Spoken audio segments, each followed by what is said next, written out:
Hei, minä olen Auli Malimaa, vuorovaikutuskouluttaja ja enneagrammiohjaaja, onnellisuusvalmentaja.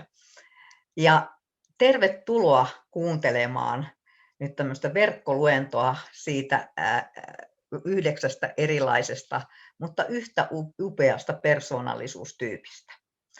Ja tähän perustuu enneagrammi-persoonallisuusmalliin. Ja enneagrammi-persoonallisuusmalli kuvaa 9 erilaista tapaa suhtautua maailmaan ja muihin ihmisiin ja itseensä.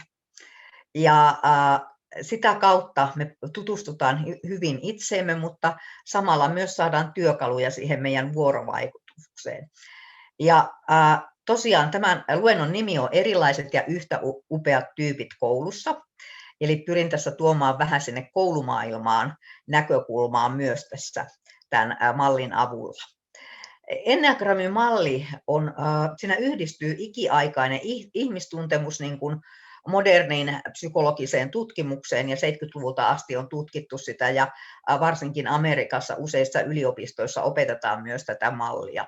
Ja miten tämä eroaa muista persoonallisuusmalleista, niin tämä ei tavallaan leimaa ihmistä, vaan tässä kerrotaan, että mitkä on syyt ja motiivit siellä sen toimintatavan takana. Ne alitajuiset syyt, alitajuiset tarpeet, mikä saa meidät toimimaan sillä tietyllä logiikalla.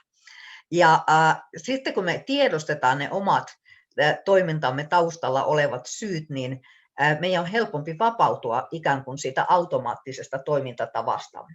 Eli mä koen tämän hyvin vapauttavaksi, tämän enneagrammimallin.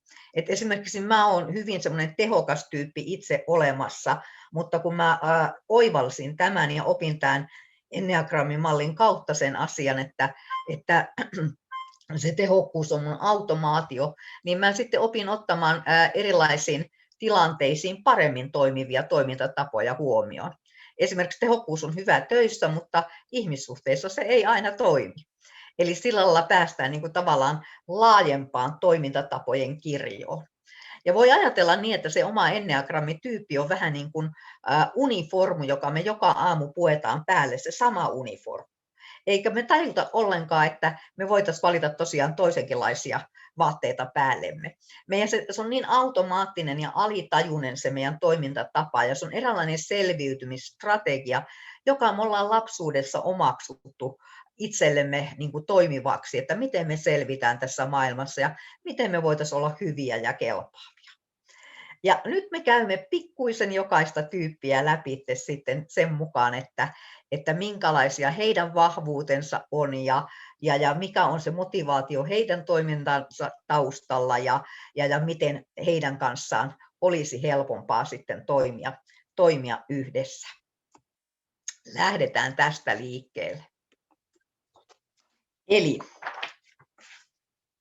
enneagrammimallissa on 9 erilaista tyyppiä.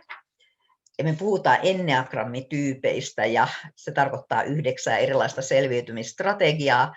Ja tässä vaikka kuvissa on miehiä ja naisia, niin joka tyyppi voi olla joko mies tai nainen tai muu sukupuolinen, että se ei ole sukupuolisidottu tämä tyyppi.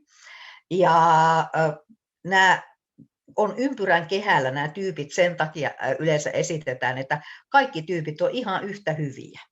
Eli ne 9 erilaista tapaa on kaikki ihan yhtä toimivia omissa tilanteissaan ja toisissa tilanteissa ne sitten on vähemmän toimivia, mutta ne on kaikki yhtä hyviä, niin kuin nämä tyypit. Ja mä nimeän näitä ja käytän yleensä enneagrammi, tässä teoriassa mallissa käytetään numeroita näiden tyyppien niminä, johtuen siitä, että silloin ne on arvovapaita. Eli niihin ei liity sellaisia mieleyhtymiä niihin numeroihin, kun jos antaisi jonkun nimen niille, niin siitä saattaisi tulla joku mieleyhtymä. Eli, ja 9 ei ole sen parempi eikä huonompi kuin 1. Eli kaikki todella nämä tyypit on yhtä hyviä tyyppejä. Niin kuin mä sanoin, niin nämä on selviytymisstrategia, niin kuin mikä me ollaan lapsuudessa niin kuin omaksuttu, ja se todellinen minuus on siellä syvemmällä sisällä, että nämä ei niin kuin kuvaa sitä todellista minuutta, vaan sitä toimintatapaa ja selviytymistapaa, millä me eletään täällä maailmassa ja tullaan toimeen täällä maailmassa. Ja niin tästä enneagrammista ja tästä enneagrammin tietämyksestä on paljon hyötyä. Ensinnäkin se itsetuntemus lisääntyy ja tulee itsensä kanssa helpommin toimeen. Ei tarvitse niin paljon ihmetellä, että miksi se toimii sillä lailla, kun toimii, ja osaa käyttää niitä omia vahvuuksia sitten paremmin. Mutta tässä vuorovaikutuksessa myös muiden ihmisten kanssa toimimiselle niin todella iso hyöty. Eli ymmärretään se erilaisuus ja ymmärretään, että jokaisen niin kuin tyypin toiminnan takana on ihan järkevä logiikka. Eli jokainen toimii täysin järkevästi sieltä omasta logiikastaan käsin. Ja kun näin ymmärretään, niin totta kai vuorovaikutustilanteista tulee helpompia ja väärinkäsitykset vähentyvät ja ristiriitatilanteiden selvittäminen helpottuu. Sitä kautta ihmissuhteista tulee helpompia. Ja on tärkeää muistaa, että jokaisella tyypillä on ne omat vahvuudet. Eli kaikilla on hienoja vahvuuksia ja jokainen tyyppi pyrkii parhaaseen mahdolliseen lopputulokseen sieltä omasta logiikastaan lähtien. Mutta kenenkään ei tarvitse jäädä oman tyyppinsä vangiksi, että kun tiedostetaan se oma tyypin niin kuin ne motiivit ja tarpeet, niin me voidaan vapautua sitä tyypin rajoituksista myös. Ja nyt me käydään sitten hyvin lyhyesti ne 9 tyyppiä läpi ja sitä kautta saatte pienen kuvan siitä, että minkälaisia nämä tyypit on. Enneagrammin persoonallisuusmallihan on hyvin moniulotteinen ja dynaaminen malli. Eli tässä saatte vain ihan pienen maistiaisen, että sitten kannattaa tutustua, jos tämä rupeaa innostamaan, niin paremmin kirjallisuuden kautta tai enneagrammikurssien kautta tai näin päin pois. Hyvä. Lähdetään liikkeelle parhaaseen pyrkivästä ykköstyypistä. Ykkönen on hyvin tämmöinen kunnollinen ja tunnollinen tyyppi ja usein semmoinen hillitty ja hallittu myös. Tarkka ja täsmällinen ja hyvin organisointikykyinen ja pyrkii reiluuteen ja tasapuolisuuteen kaikessa elämässään. Ja siellä ykkösen sisällä on semmoisen oikean ja väärän erottava säännöstö, että siellä on hyvin tarkka ja terävä se raja oikean ja väärän välillä. Siellä ei ole semmoista harmaata aluetta ollenkaan. Ja tämä tarkoittaa sitä, että ykkönen hyvin tinkimättömästi ja tunnollisesti pyrkii noudattamaan sitä omaa sisäistä säännöstöään. Ja he toimivat yleensä aina niin kuin muiden niin kuin hyötyä ajatellen ja pyrkivät vastaamaan muiden odotuksiin ja pyrkivät olemaan hyvin esimerkillisiä siinä omassa toiminnassaan. Ja aikuisenahan tämä näkyy niin kuin pyrkimyksenä kehittää ja parantaa asioita ja toimintatapoja niin, että kaikki hyötyisivät niistä uudistuksista.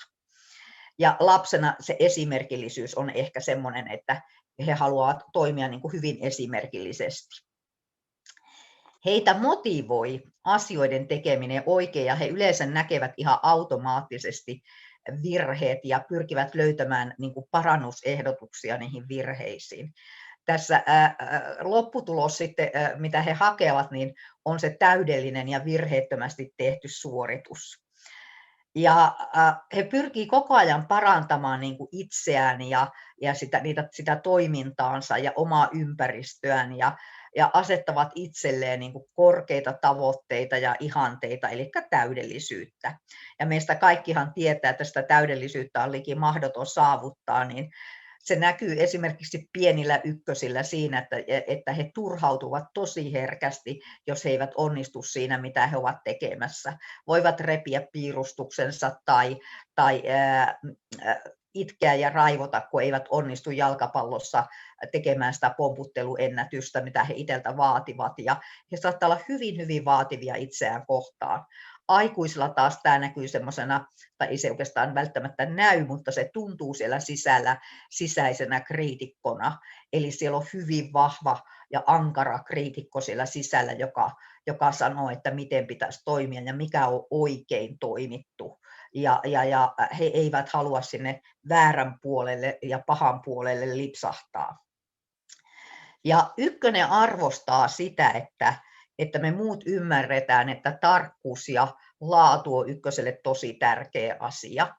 Ja arvostetaan sitä, että he aina pyrkii niin kuin tekemään asiat mahdollisimman hyvin. Ja he toivovat, että me muukin oltaisiin vastuuntuntoisia ja hoidettaisiin asiat niin kuin täsmällisesti ja ajallaan ja kunnioitettaisiin niitä sovittuja sääntöjä ja aikatauluja.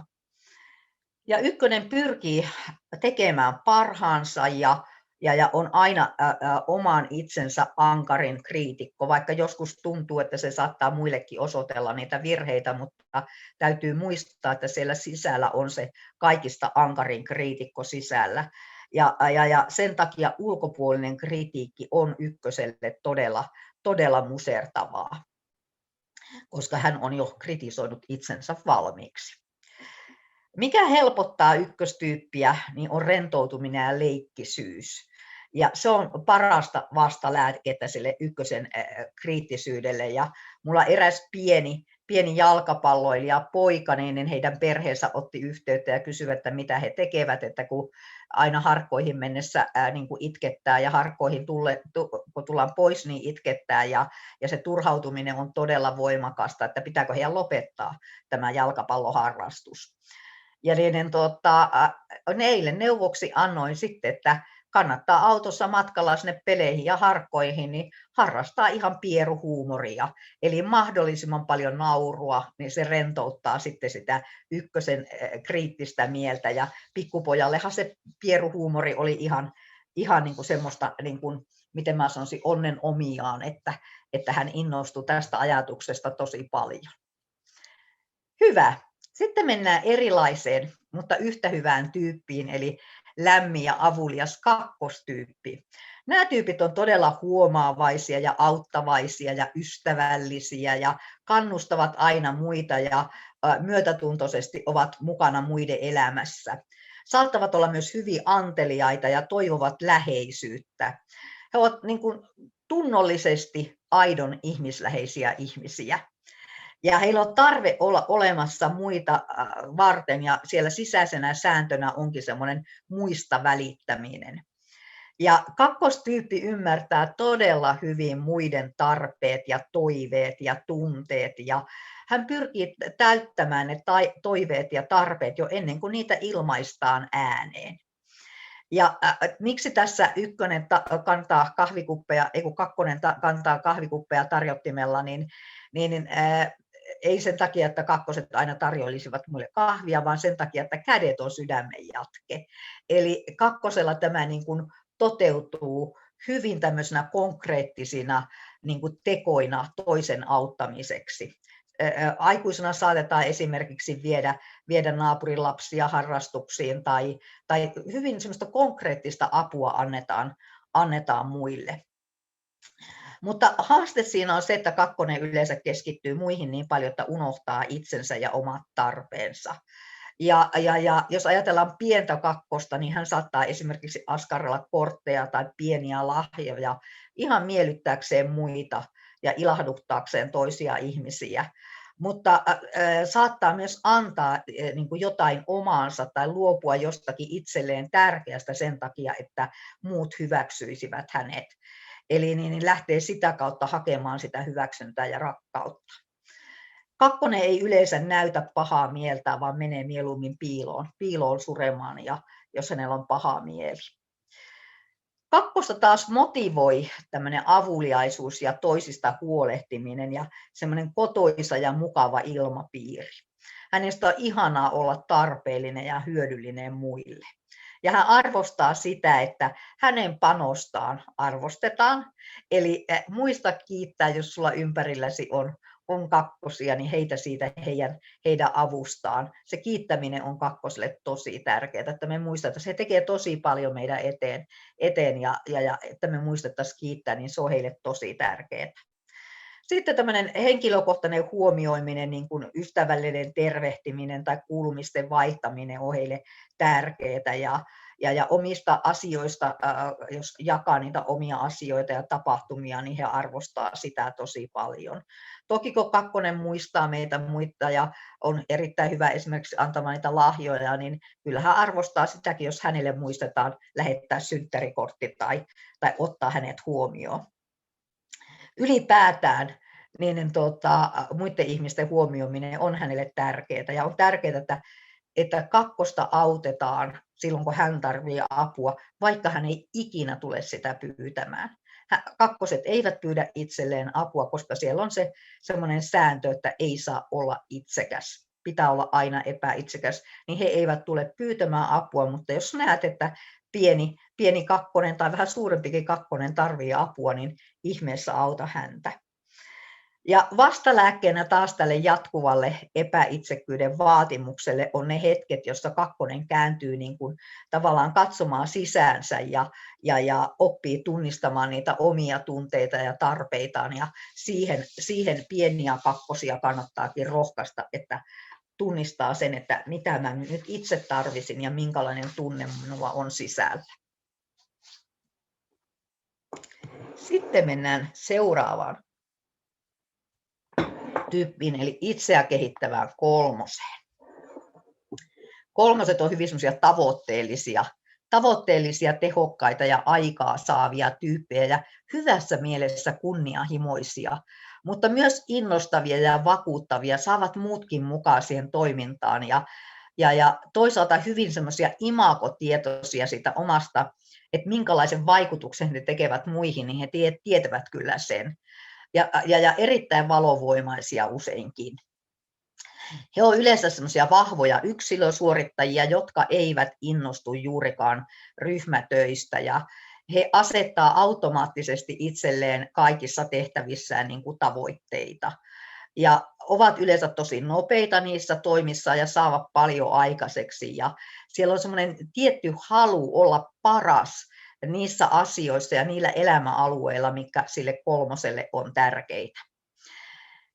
Heille on hyvin mieluisaa olla esillä, eli kolmonen on yleensä ilmoittautuu ensimmäisenä vapaaehtoiseksi siihen koulunäytelmän päärooliin. Eli he ovat hyvin mieluusti esillä ja uskaltavat reilusti sanoa mielipiteensä, mutta muuttavat myös sitä mielipidettä tarpeen vaatiessa. Ja heitä sanotaan, että heillä on vähän sellainen kameleontti niin kuin kyky, eli he osaavat muuttaa sitä käyttäytymistään sen mukaan, että ketä sillä kuulijakunnassa on. Eli pieni kolmonen voi olla hyvin erilainen luokassa opettajalle kuin taas sitten niin kuin vapaa-ajalla kavereille. Eli pikkusen kuunnellaan niiden, eikä niin pikkusenkaan, vaan kuunnellaan niiden muiden ihmisten odotuksia ja sen mukaan käyttäydytään.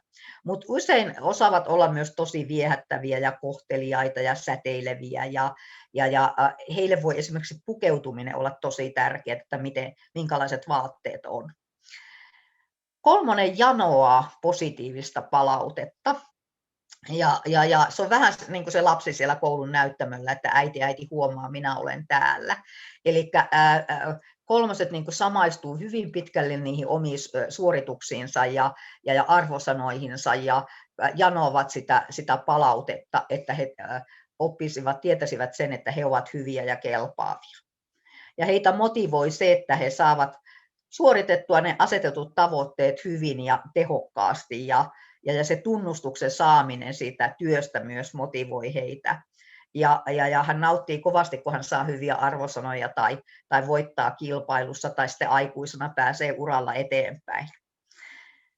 Ja kolmonen arvostaa tosiaan sitten niitä kehuja, kiitosta, palautetta hyvistä tuloksista, ja niitä ei kannata pihtailla. Että vaikka kolmonen näyttää siltä, että hän itsekin tietää, että hänellä meni hyvin, niin siellä sisällä tulee hyvin herkästi epävarmuuden ja alemmuuden tunteen ja häpeän tunne, ellei hän saa kiitosta siitä suoritteesta. Eli se palaute on todella happea kolmoselle.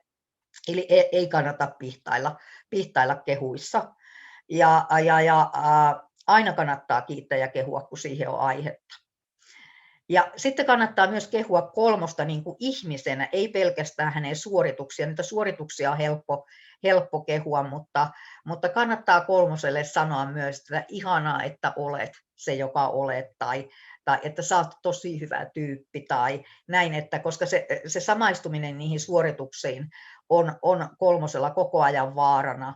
Ja aikuisena varsinkin, niin se on tosi työlästäkin, jos on semmoinen suorittava kone koko ajan, niin tavallaan se palaute lapselle siitä, että ihanaa, että sä oot semmoinen kuin sä olet, ja se ihmisenä niin kuin arvostaminen on tosi tärkeää. Parhaimmillaan kolmonen motivoi muita niin kuin sillä omalla positiivisella esimerkillään ja tuo siihen porukkaan sitä yhteistä drivea ja uskoo siihen, että jos hän onnistuu asioita tekemään, niin kyllä muukin onnistuu. Eli hän saa tavallaan sen porukan liikkeelle. Ja vastalääkkeenä tälle jatkuvalle touhuamiselle ja tehokkuudelle ja menestyksen tarpeelle niin on sellaiset jutut, joissa ei voi asettaa tavoitteita. Mä itse olen tämän tyyppi ja mä olen löytänyt esimerkiksi elokuvien katsomisen semmoisena, että niissä mä en pysty asettamaan itselleni tavoitetta. Mä en voi tehdä sitä tehokkaammin tai nopeammin. Mutta jos ajatellaan pientä kolmosta, niin kaikki omaehtoiset taiteilut, suttaamiset, semmoiset värien kanssa leikkimiset tai luontoretket tai semmoiset, mihin ei vaan voi laittaa tavoitetta, tai sitten se tavoite on nimenomaan esimerkiksi taiteilussa suttaa värejä, että ei tarvitse pyrkiä tekemään hyvää, vaan tehdään vaan tekemisen ilosta, niin se on sitä kolmoselle sitä vastalääkettä sitten siihen menestyksen tarpeeseen ja tehokkuuteen. Sitten mennään eteenpäin ja nyt jumittu taas tämä. Katsotaanpa pääsenkö mä tuolta pääsin. Eli yksilöllinen ja ilmaisuvoimainen nelonen on meillä seuraavana. Neloset elää niin kuin hyvin paljon tunteittensa kautta. He tutkivat omia tunteitaan, katsovat niitä ja se informaatio sitä maailmasta tulee tunteiden kautta. Hyvin herkkiä, luovia tyyppejä. Kauneuden taju on heillä niin kuin hyvin syvällinen ja voivat olla hyvin taiteellisia ja kokevat voimakkaasti omaa ainutlaatuisuutensa ja muidenkin ainutlaatuisuuden. Heillä on sellainen tieto sisällä, että jokainen ihminen on ainutlaatuinen. Hyvin intuitiivisia, syvällisiä tyyppejä. Ja heillä on tosiaan todella voimakas tarve analysoida niitä omia tunteita ja ymmärtää niitä perinpohjaisesti. Ja silloin voivat olla hyvinkin vetäytyviä. Ja usein se nelosen vetäytyvyys näyttäytyy semmoisella surumielisyytenä. Ja niin kuin tässä kuvassakin on katse vähän tuonne alaviistoon, että saattavat niin kuin olla surumielisiä ja vähän sisällään toivoa, että joku tulisi pelastaa heidät, että he tulisivat huomatuksi ja nähdyksi sellaisena ihmisenä kuin he aidosti ovat ja saisivat yhteyden sitä kautta muihin ihmisiin. Heidän sisällä on sellainen tunne, että he ovat erilaisia kuin muut. Toki he eivät haluakaan olla tavallisia, mutta se erilaisuus saa heidät jopa niin kuin välillä kokemaan itsensä hyvinkin yksinäiseksi. Mutta se tavallisuus on taas pelottavaa ja eräs teini-ikäinen nelonen mulle kerran sanoi, kun mä sanoin, että sä oot ihan normaali tyttö, niin hän sanoi, että ai kun kuulostaa pahalta. Eli se normaali sanakin saattaa olla ainutlaatuiselle neloselle liian tavallista. Parhaimmillaan nelonen on hyvin vahva siinä herkkyydessään ja moniulotteinen ja intuitiivinen ja he kokee elämää hyvin syvästi. Ja he aistii herkästi myös muiden tunteita, eli he ovat hyvin upeita ja vahvoja ystäviä silloin, kun jollakulla menee huonosti, koska he eivät pelkää niitä tummia tunteita. Eli he uskaltavat ottaa niitä vastaan. Ja mikä sitten nelosta motivoi, niin tämä mahdollisuus toteuttaa itseään ainutlaatuisella tavalla. Se paras lopputulos onkin hyvin erottautuva ja yksilöllinen ja ainutlaatuinen. Eli sinne pyritään tekemään jotain sellaista niin kuin omasta itsestä nousevaa ainutlaatuisuutta sinne suorittamiseen ja tekemiseen. sieltä saattaa tulla tosi jänniä ratkaisuja. Kerran mä pyysin mun avustajaa laittamaan sinitarrapallukoita, tai mietin sitä, että miten semmoiset sinitarrapallukat, kun mä tarvin 27 semmoista A4 varten, joka laitettiin seinälle, niin niitä pallukoita, että miten mä saisin valmiina kuljetettuna sinne koulutuspaikalle. Niin mun avustaja, niin hän otti pienen kulhon, hän ei pannut niitä kulhon, vaan hän pani kaikki ne pallukat siihen kulhon ulkopuolelle ja se pantiin muovipussiin. Eli se saattaa löytää tosiaan tosi semmoisia yksilöllisiä ratkaisuja niin kuin, haasteisiin ja ongelmiin, katsoa asioita eri tavalla. Joo, ja Neloselle on myös tärkeää se, että hän voi tuoda sitä omaa luovuutta ja taiteellisuutta hyvinkin rohkeasti esille. Ja mä muistan kouluajalta semmoisen tytön, jolla oli semmoiset tossut jalassa, joissa oli kulkuset. Ja kun hän käveli koulun käytävällä tai luokassa, niin ne kulkuset koko ajan helisi. Ja vaikka ne muita häiritsi ne kulkuset tai ärsytti paremminkin, niin hän ei välittänyt siitä, koska hän halusi niin kuin tuoda sitä omaa ainutlaatuisuuttaan esille. Neloset arvostaa sitä, että heidän yksilöllisyys huomioidaan ja annetaan lupa niille tunteille ja ollaan tahdikkaita tunteiden kanssa. Ja se, että heille annetaan lupa tuoda se henkilökohtainen jälki siihen omaan työhönsä. Ja heille on myös tärkeää se, että he saavat tilaa ja mahdollisuuksia olla aidosti oma itsensä. Ja sitä he arvostaa, että me pyritään katsomaan niitä asioita heidän näkökulmastaan. Neloselle kannattaa olla läsnä, aidosti omana itsenään läsnä. Ja koska tämä nelosen tunnevuolaus saattaa joskus niin kuin liki hukuttaa nelosen, niin hänelle vastalääkkeenä on semmoinen merkityksellinen tekeminen, itselleen hyvin merkityksellinen tekeminen. Eli kun he lähtevät touhuamaan jonkun oman projektinsa niin kuin tiimoilta, niin he pääsevät tavallaan sitä tunteiden vuolaudesta, joka voi olla todella intensiivistä, niin siitä vähän niin kuin helpommille vesille.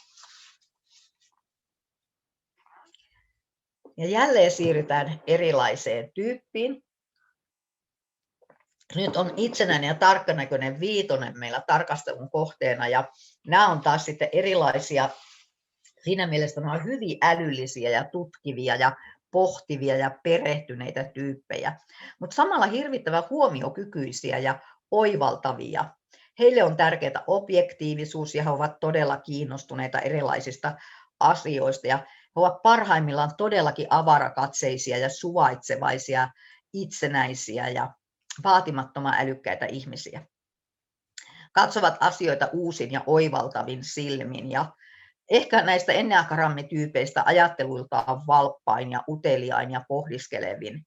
Ja nämä viitostyypit ja pienet vitoset, niin ne ei tyydy valmiisiin vastauksiin, vaan ne haluavat itse analysoida ja ymmärtää asiat perinpohjaisesti ja he saattavat pelkästä uteliaisuudesta niin kuin uppoutua tutkimaan jotakin asiaa tosi syvällisesti. Esimerkiksi jos hyönteiset tai muurahaiset kiinnostaa, niin sitten hankitaan kaikki mahdollinen tieto siitä. Tai toisaalta jos avaruus on kiinnostuksen kohteena, niin sitten luetaan siihen liittyviä asioita. Ja he aina niin kuin, johonkin tiettyyn asiaan voi tosi syvällisesti perehtyä.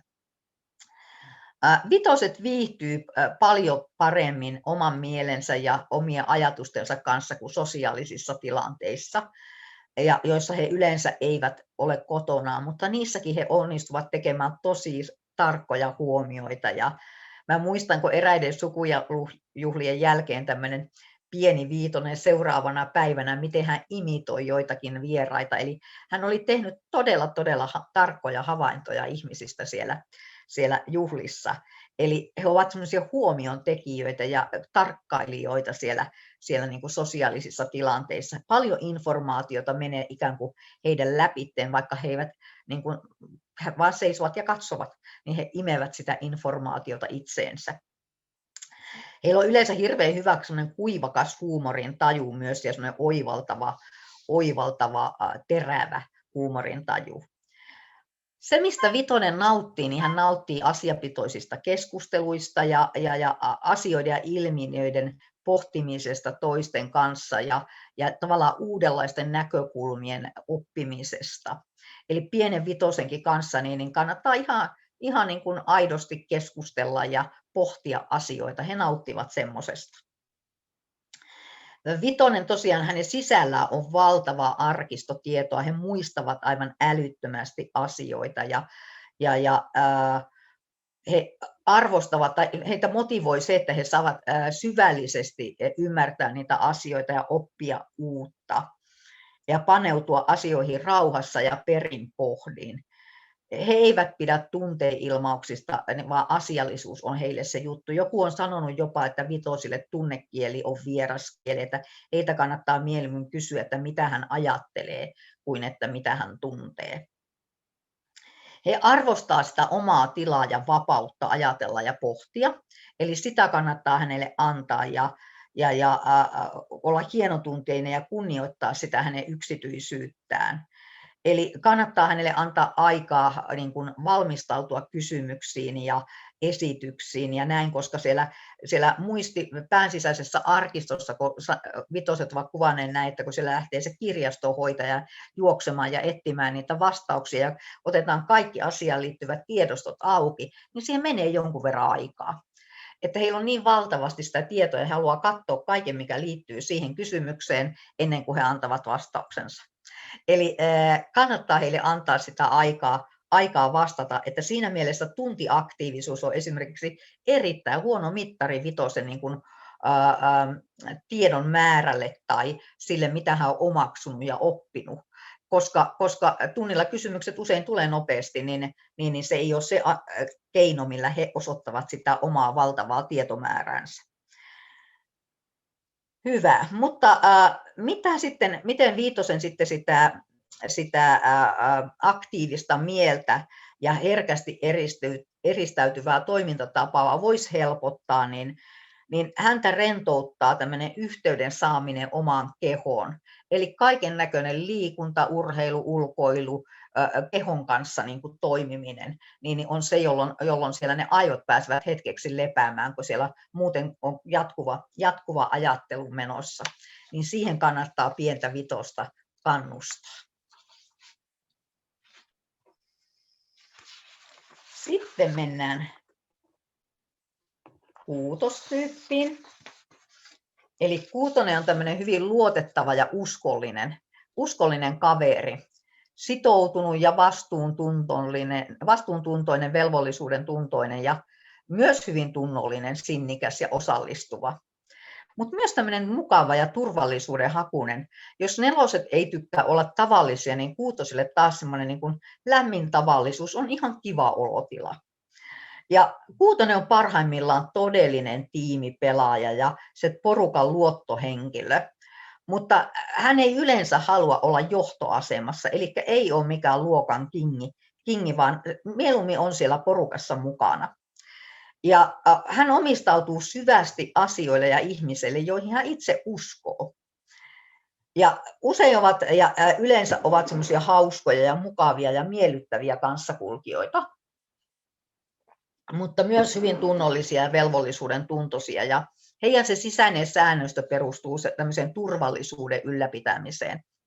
Eli se on heille tosi tärkeää ja he automaattisesti huomaa kaikki riskit ja uhat ja vaaratilanteet. Se on heille semmoinen automaatio.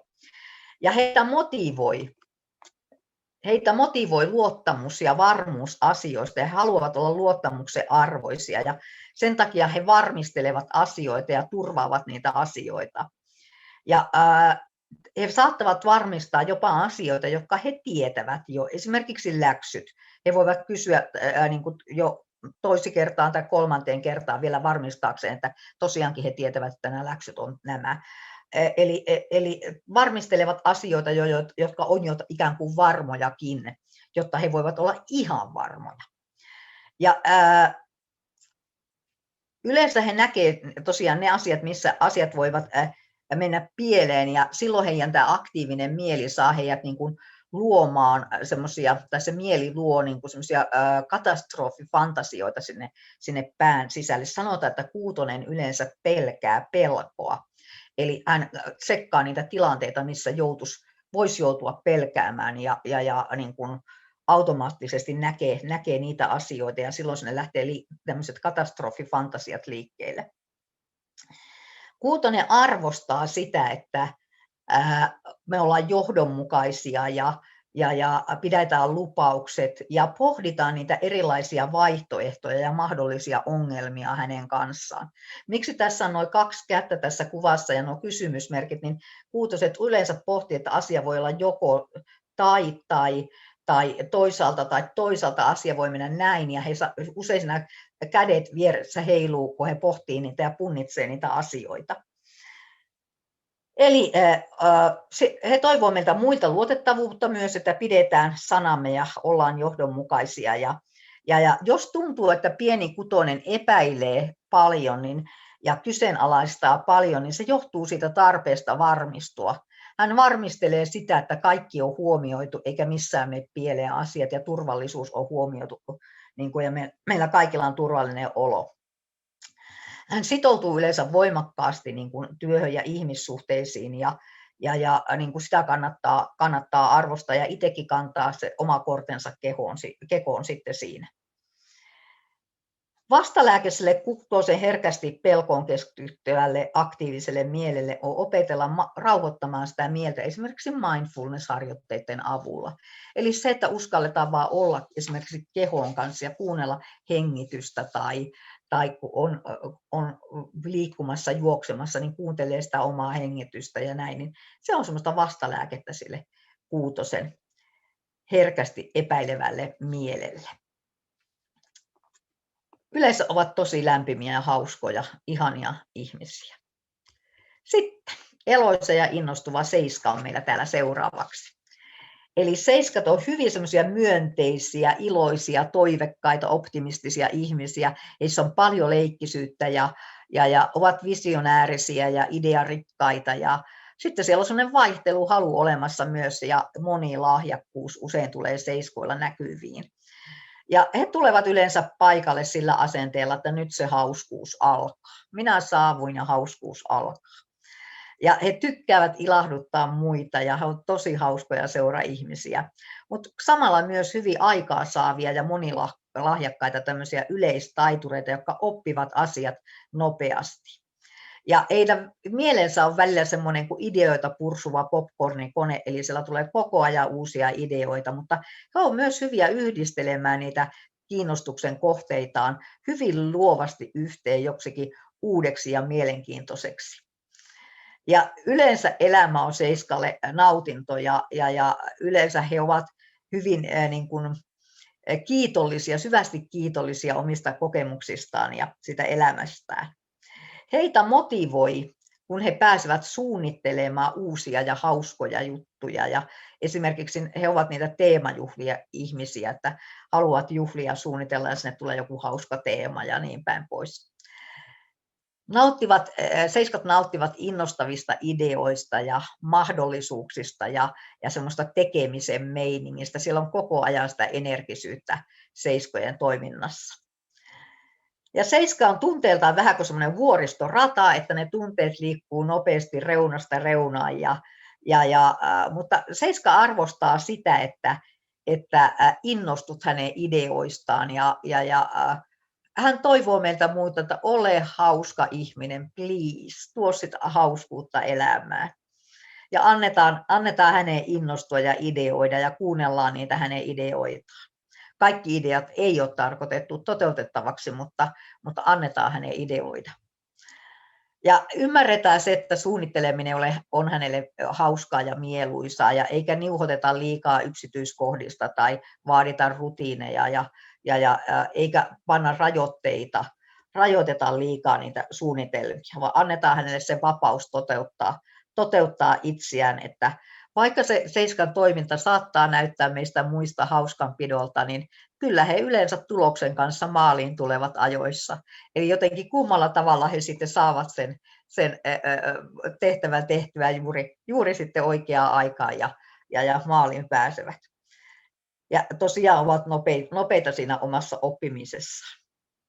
Voisi sanoa, että he ovat nopea älyisiä, sillä on hyvin terävästi leikkaava se heidän mielensä. Ja sitä seiskan ideoita pompottelevaa mieltä voidaan sitten rauhoittaa niin kuin syventymällä yhteen asiaan kerrallaan. Ja seiska, kun inhoaa sitä, että hänet pakotetaan ja se vapaus riistetään, niin se kannattaa niin kuin motivoida hänet tähän syventymiseen niin kuin kiitollisuuden kautta esimerkiksi, että mistä hän voi olla kiitollinen siinä tehtävässä ja semmoinen kiitollisuus tavanomaisista asioista, niin se on seiskalle semmoinen hyvin, niin miten mä sanoisin, hyvä ja opettava harjoite, että he pysähtyvät katsomaan ympärille, että mistä he tällä hetkellä ovat kiitollisia. Ja he ovat hirveän hyviä esimerkkejä siinä sitten meille muille, kun he sen oivaltavat. Sitten on vielä täällä voimakastahtoinen ja suurisydäminen 8-tyyppi. Hän on hyvin määrätietoinen, vahva ja varma, rohkea tyyppi, täysin teeskentelemätön. 8:sta voidaan sanoa, että sinä saat sen, mitä sä näet. Et siellä ei ole minkäännäköistä miinakenttää ympärillä, vaan 8 on juuri sitä, miltä näyttää. Erittäin oikeudenmukaisia ja heikompia suojelevia. Ja he ovat ihan semmoisia luontaisia johtajia, joskaan he eivät pyri johtajiksi, mutta usein löytävät itsensä siitä asemasta, koska muut aistii sen heidän, niin kuin, miten mä sanon, sen rohkeuden ja vahvuuden ja luottavat ja turvautuvat häneen johtajana. Ja 8 tuo hyvin suoraan ja rehellisesti mielipiteensä esille. Ja he kantavat vastuuta jo pienestä pitäen, että esimerkiksi muistan yhden pienen 8, olisiko ollut 6-7-ikäinen, kun hän tuli isonsiskon kanssa mummolasta ja äidilleen hätääntyneellä ilmoitti, että minä unohdin isonsiskon uikkarit sinne mummolaan. Eli he kantavat vastuuta. Heillä on sellainen tunne, että itse asiassa maailma on heidän vastuullaan, kaikki on heidän vastuullaan. Ja silloin kun kaikki on omalla vastuulla, niin silloin on parempi olla itse myös niin kuin siinä päätäntävallassa. Silloin sitä vastuuta on helpompi kantaa. Ja sen takia 8, pienetkin 8 ovat sitä mieltä, että he ovat täysin tasavertaisia päättäjiä aikuisten kanssa. Heille ei löydy auktoriteetteja. Ja se on joskus aikuisten vaikea niin kuin hyväksyä, että 8 niin kuin on niin auktoriteettivapaa tyyppi. Ja se koetaan jopa uhmaavuutena, että siellä on se suunnaton tieto siitä, että mä oon tasavertainen päättämään sinun kanssa tämän asian. Ja meidän aikuisina kannattaa siinä kohdassa katsoa peilin, jos meillä on ongelmia sen asian kanssa. Sillä kaiken sen vahvuuden alla 8 on todella herkkä ja suuri sydän, niin kuin tämä kuvakin näyttää. Ja hän voi jo kouluikäisenä antaa viikkorahansa esimerkiksi johonkin hyvän tekeväisyyteen, jos se häntä koskettaa. Ja pieni 8 on yleensä joutunut hyvin varhain oppimaan sen, että herkkyyttä ja haavoittuvuutta ei ole hyvä näyttää. Eli häntä on jollakin tavalla sitä hänen itsemääräämisoikeuttaan loukattu ja sitä hänen herkkyyttään loukattu. Ja sen takia hän on oppinut suojaamaan se erittäin vahvan suojamuurin taakse ja puolustaa sitä omaa herkkyyttään ja sydäntään sillä uhmakkuudella. Ja uhmakkuus on merkki myös siitä, että sen 8 itsemääräämisoikeuden ylitte on kävelty. Mutta 8 pitää viimeiseen asti porukkansa puolta, eli 8 porukoihin kannattaa kuulua.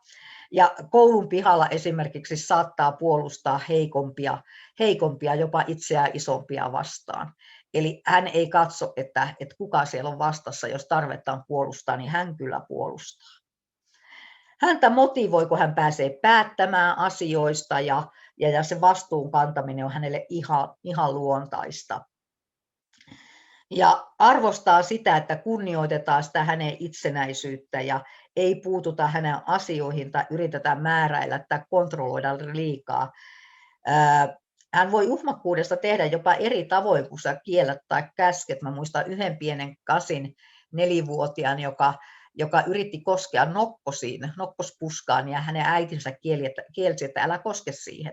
Ja eikö tyttö työntää vaan uhmakkaasti kättä kohti sitä nokkospuskaa ja äiti kieltää uudestaan ja tyttö katsoo silmiä ja työntää kättä kohti nokkospuskaa. Ja siinä vaiheessa mä itse sitten sanoin, että hei, että odota hetki, että sä saat ihan itse päättää, että sä saat koskea tuohon nokkospuskaan, mutta sun täytyy tietää, että sun käteen tulee pipi. Että sitten sun käteen sattuu, mutta sä voit päättää, että sä kosket siihen, tai sitten sä voit päättää, että sä et koske siihen. Eli se päätöksen antaminen sille pienelle kasille on usein semmoinen, millä päästään eteenpäin näistä haastavista tilanteista. Kasille kannattaa kommunikoida suoraan ja rehellisesti ja olla aitos, nimittäin hän haistaa teeskentelyn todella tarkasti ja se ärsyttää häntä. Eli meidän täytyy uskaltaa olla niin kuin oma itsemme ja sanojemme mittainen, kun me Kasin kanssa ollaan tekemisissä ja seisoa omilla jaloillamme. Ja mikä sitten Kasi tätä muuria vähän purkaisi sieltä sydämen ympäriltä ja auttaisi häntä kokemaan sitä herkkyyttä, niin esimerkiksi lemmikkieläinten hoivaaminen tai työskenteleminen semmoisten asioiden puolesta, joihin hän uskoo koko sydämessään, että hän saa tavallaan sitä suurta sydäntään käyttää, niin se on erittäin hyvä vastalääke sille ikuisen vahvuuden vaatimukselle. Ja sitten viimeisenä, mutta ei suinkaan vähäisimpänä, meillä on tämä leppoisa ja hyvän tahtoinen ysityyppi. Nämä ovat hyvin rauhallisia tyyppejä, sopuisia ja sopeutuvia, joustavia ja kärsivällisiä ja sallivia ja ihan kaikkia ymmärtäviä tyyppejä. Ja maltillisia myös. Ja nauttii semmoista sopuisasta yhteistyöstä toisten kanssa ja yhdessä sana on heille tärkeä. Kaikki toimii yhdessä ja kaikkia kuunnellaan, niin se on heille tosi tärkeää. Ja koska se ysy ymmärtää kaikkien ihmisten erilaisia mielipiteitä, niin hänellä on hyvin rauhoittava vaikutus siihen ympäristöönsä. Ja hän yleensä tuo ihmisiä yhteen ja sovittelee ja luo semmoista kestävää rauhaa ja harmoniaa ympärilleen. Mutta säilyttääkseen se harmonia, niin hän herkästi sulautuu muihin ja omat tarpeet ei ole ysille tärkeitä. Hänen on jopa vaikea hahmottaa niitä omia tarpeita. Ja sieltä usein tulee vastauksena, kun kysyy, että mitä sinä haluat, niin sieltä tulee, että ihan sama. Ja vastalääkkeenä tähän niin kannattaa kysyä, että minulle on tärkeää tietää, mitä sinä haluat. Sitten kun ysi oivaltaa sen, että se on toiselle ihmiselle tärkeä se mielipide, hänen mielipiteensä, niin sitten hän yrittää kaivaa sen sieltä sisältään esille. Eli minulle on tärkeää tietää, mitä sä haluat tai mitä sä ajattelet tai mikä on sinun mielipiteesi. Ysi voi tehdä itsestään alitajuisesti jopa näkymättömän. Eli hän menee semmoiseen omaan maailmaansa ja hän voi osallistua ja hymyillä ja nyökkäillä, mutta on mielessään toisaalta. Ja se saattaa esimerkiksi niin kuin koulutustilanteissa tai luokassa tuntua siltä, että muistaa, että siinä kohdassa istui joku, mutta kuka se oli. Eli ei itselle kouluttajanakaan jää niin kuin mieleen, että ysi voi niin kuin vetäytyä niin kuin aikamoiseen näkymättömyyteen tavallaan. Ei tee itsestään laisinkaan numeroa. Eli meidän tehtävähän on sitten huomata sekin, että siellä on tämmöinen ysi, joka ei halua tehdä numeroa ja ottaa hänet mukaan siihen, koska se on hänelle kunnioitusta, että kaikki huomataan. Ysiä motivoi tosiaan rauhallinen ilmapiiri ja se sopuisa yhteistyö ja myös semmoinen leppoisa tahti ja selkeä aikataulu. Aikataulutta, kun antaa esimerkiksi tehtäviä, niin se on selkeät palautuspäivät ja selkeät ohjeet, niin se saa ysin pysymään niin kuin olennaisessa asiassa sitten. Ja hän arvostaa sitä, että asiat hoidetaan hyvässä yhteishengessä ja sopuisasti ja pyynnöt esitetään kivasti ja ystävällisesti. Ja erityisesti kannattaa tosiaan huomioida se hänen läsnäolo ja pysähtyä oikeasti kuuntelemaan ja kiinnostua hänen ajatuksistaan.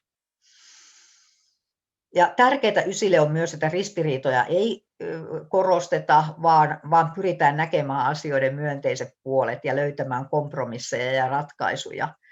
Ja ysiä ei kannata missään nimessä, vaikka hän saattaa joskus vaikuttaa vähän hitaalta, niin häntä ei kannata hoputtaa tai painostaa, nimittäin hän muuttuu entistä hitaammaksi, jos häntä hoputtaa. Eli sovitaan ne aikataulut ajossa niin, ja deadlineit on hänelle tärkeitä, niin sitten niin kuin asiat onnistuu ja päästään eteenpäin. Suuttumus ja viha on ysin sisäisen säännöstön mukaan kiellettyä ja he suuttuvatkin todella harvoin. Ja jos näin käy, että ysi onnistuu suuttumaan, niin sitä sitten kannattaa juhlia isona askeleena vapauteen siitä alitajuisesta ja automaattisesta selviytymisstrategiasta. Tässä oli sitten nämä 9 erilaista tyyppiä, ja silloin kun muiden kanssa on tekemisissä, niin kannattaa antaa toiselle sitä, mitä tämä toinen ihminen toivoo. Se ei ole sama kuin mitä me itse toivotaan, mutta meidän kannattaa antaa itselle sitä, mitä me itse kaivataan. Ja täältä löytyy vielä sitten kaikkien eri enneagrammityyppien yksilölliset vahvuudet. Ja kun katsotaan tätä listaa, niin tässä on hienoja vahvuuksia. Ja ketään tyyppiä ei todellakaan kannata jättää tästä vahvuuslistasta ulos. Kaikkien tyyppien vahvuudet on niin kuin yhdessä tosi hyvä kokonaisuus. Eli jokainen tyyppi tuo oman kauneutensa meidän yhteiseen vuorovaikutukseen. Jos haluat tietää enneagrammista lisää, niin lisätietoa löydät esimerkiksi tästä kirjoittamastani kirjasta Onni asuu jo sinussa, 9 tapaa olla onnellinen. Eli se kertoo siitä, että miten ihmiset tai tämä enneagrammityyppi rajoittaa meidän toimintaa, miten se rajoittaa myös meidän onnellisuutta ja miten me voidaan siitä vapautua. Sitten on myös muita kirjoja ja enneagrammikirjoja, johon kannattaa tutustua, ja sitten semmoinen enneagrammitesti voi tehdä tuossa valmennusmaailma.fi kautta enneagrammi osoitteessa. Hyvä. Toivottavasti tämä pikkusen inspiroi tutustumaan erilaisiin, mutta yhtä hyviin tyyppeihin, yhtä upeisiin tyyppeihin. Minä kiitän ja ei muuta kuin oikein ihanaa itsetuntemusta ja muiden ymmärtämistä. Kiitos.